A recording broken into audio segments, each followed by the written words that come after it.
നമസ്കാരം സുഹൃത്തുക്കളെ, ഞാൻ ബിജു കുളങ്ങര. ദ സ്പോട്ട് എന്ന യൂട്യൂബ് ചാനലിലേക്ക് ഏവർക്കും സ്വാഗതം. ഇതൊരു യാത്രാനുഭവമാണ്.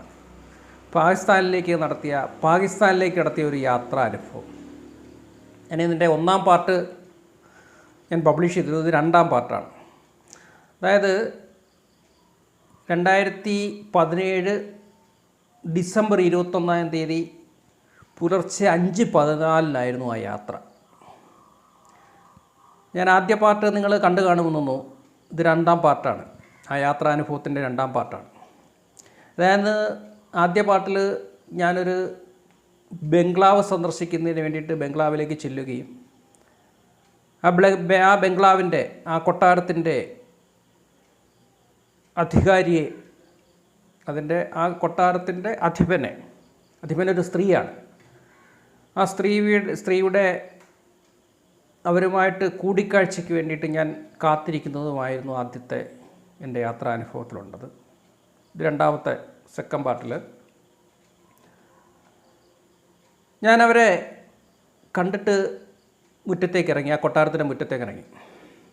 അപ്പോൾ ആ ബംഗ്ലാവിൻ്റെ മുറ്റത്ത് പടിഞ്ഞാറ് വടക്ക് അഭിമുഖമായ ഒരു വലിയ മണ്ഡപമുണ്ട്.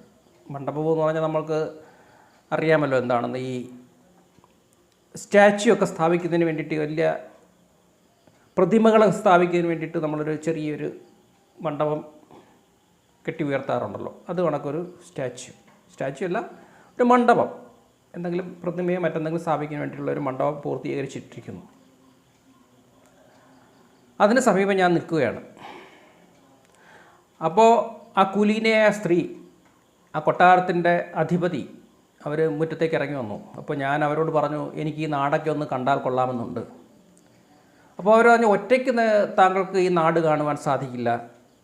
ഈ രാജകൊട്ടാരത്തിൽ നിന്ന്, ഈ ബംഗ്ലാവിൽ നിന്ന് താങ്കളെ കൊണ്ട് കാണിക്കുവാൻ, താങ്കൾ അതിഥിയാണല്ലോ, താങ്കളെ കൊണ്ട് കാണിക്കുവാൻ 2 പേര് ഇവിടുന്ന് അവരെ കൂടെ വിടാം എന്ന് പറഞ്ഞു. അങ്ങനെ 2 യുവതികൾ മുത്തുക്കുട ചൂടിക്കൊണ്ട് 2 യുവതികൾ എൻ്റെ സമീപത്തേക്ക് വന്നു. അവർ പറഞ്ഞു, ഞങ്ങൾ താങ്കളെ ഈ നാടൊക്കെ കാണിക്കാം. അങ്ങനെ അവരോടൊപ്പം ഞാൻ കിഴക്കോട്ട് നടന്നുപോയി. ഞങ്ങൾ നടന്നൊരു നഗരത്തിലെത്തി.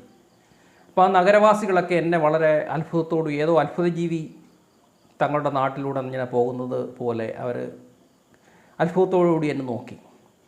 കുറേ ദൂരം പോയപ്പോൾ ഈ യാത്ര വടക്ക് ഭാഗത്തേക്കായി. അപ്പോൾ ചെറിയ ഗ്രാമങ്ങൾ, ഈ ഗ്രാമങ്ങൾ പിന്നിട്ട് വീണ്ടും ഞങ്ങൾ വടക്ക് ഭാഗത്തേക്ക് നടന്നെത്തിയപ്പോൾ കാണാം വരണ്ട ഒരുമാതിരി ഭൂമി എന്ന് പറഞ്ഞാൽ ആൾപ്പാർപ്പൊന്നും ഇല്ലാതെ ഉണങ്ങി കിടക്കുന്ന ഒരു ഭൂപ്രദേശം. അവിടെ പടിഞ്ഞാറ് ഭാഗത്ത് തെക്കോട്ട് അഭിമുഖമായി രാക്ഷസീയ രൂപം പൂണ്ട യുദ്ധസജ്ജയായ ഒരു സ്ത്രീയുടെ കരിങ്കൽ ശില്പം ഞാൻ കണ്ടു.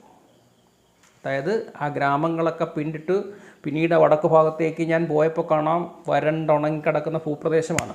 അവിടെ പടിഞ്ഞാറ് ഭാഗത്ത് തെക്ക് ഭാഗത്തേക്ക് വാളേന്തി യുദ്ധസജ്ജയായി നിൽക്കുന്ന ഒരു സ്ത്രീയുടെ കരിങ്കൽ ശില്പം. ഒപ്പം ആ ശില്പത്തെ, സ്ത്രീയുടെ ആ കരിങ്കൽ ശില്പത്തെ നേരിടുന്ന ഒരു പുരുഷൻ്റെ കരിങ്കൽ ശില്പവും എതിർവശത്ത്. 2 പേരും ഇങ്ങനെ പരസ്പരം ശത്രുക്കളെ പോലെ ആ കരിങ്കൽ ശില്പം ഇങ്ങനെ നിൽക്കുകയാണ്. പെട്ടെന്ന് അന്തരീക്ഷത്തിൽ നിന്നൊരു അശരീരി ഉണ്ടായി. ആ അശരീരി ഇങ്ങനെയായിരുന്നു: നിരന്തര യുദ്ധത്തിൽ ഏർപ്പെട്ട ഇവരെ മഹാദേവൻ ശപിച്ച് കരിങ്കല്ലാക്കി തീർത്തതാണ്. നിൻ്റെ വരവോടുകൂടി ഈ കരിങ്കൽ ശില്പങ്ങൾക്ക് ശാപമോക്ഷം ലഭിക്കും. ഇതായിരുന്നു ഒരു അശരീരി.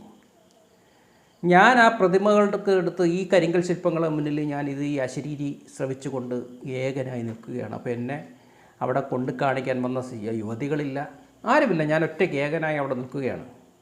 വടക്ക് ഭാഗത്താണെങ്കിലോ ഞാൻ നോക്കുമ്പോൾ കാണാം വരണ്ട് പുല്ല് പോലും കിളിർക്കാത്ത ഭൂപ്രദേശം ഇങ്ങനെ വടക്ക് ഭാഗത്ത് ഇങ്ങനെ കാണാം. ഇത് പാകിസ്ഥാനിലൂടെ ഞാൻ നടത്തിയൊരു യാത്രാനുഭവമാണ്. നിങ്ങൾക്കറിയാം, ഈ സ്വപ്നരസത്തിൽ ഞാൻ ആദ്യത്തെ പാട്ടിൽ പറഞ്ഞിട്ടുണ്ട്, ഇതൊരു സ്വപ്നവശമായിരുന്നു. ആദ്യത്തെ പാട്ടിൽ ഞാൻ പറഞ്ഞിട്ടുണ്ട്, ഇത് റാണ ചന്ദ്ര സിംഗ് എന്ന് പറയുന്ന ഒരാളുടെ രാജകൊട്ടാരത്തിലേക്കാണ് ഞാൻ പോയത്. റാണ ചന്ദ്ര സിംഗ് എന്ന് പറയുന്നത് പാകിസ്ഥാനിലെ ഹിന്ദു പാർട്ടി സ്ഥാപിച്ചത് റാണ ചന്ദ്രസിംഗ് എന്ന് പറഞ്ഞ ഒരാളായിരുന്നു. അദ്ദേഹം അവിടുത്തെ മിനിസ്ട്രിയുടെ ഭാഗമായിരുന്നു, പാകിസ്ഥാനിലെ മിനിസ്ട്രിയുടെ ഭാഗമായിരുന്നു. അതിനെ കൂടുതൽ വിവരങ്ങൾ വേണമെങ്കിൽ നിങ്ങൾക്ക് ഗൂഗിൾ ചെയ്ത് അറിയാം. പക്ഷേ അദ്ദേഹം 2009 അദ്ദേഹം മരണപ്പെട്ടു.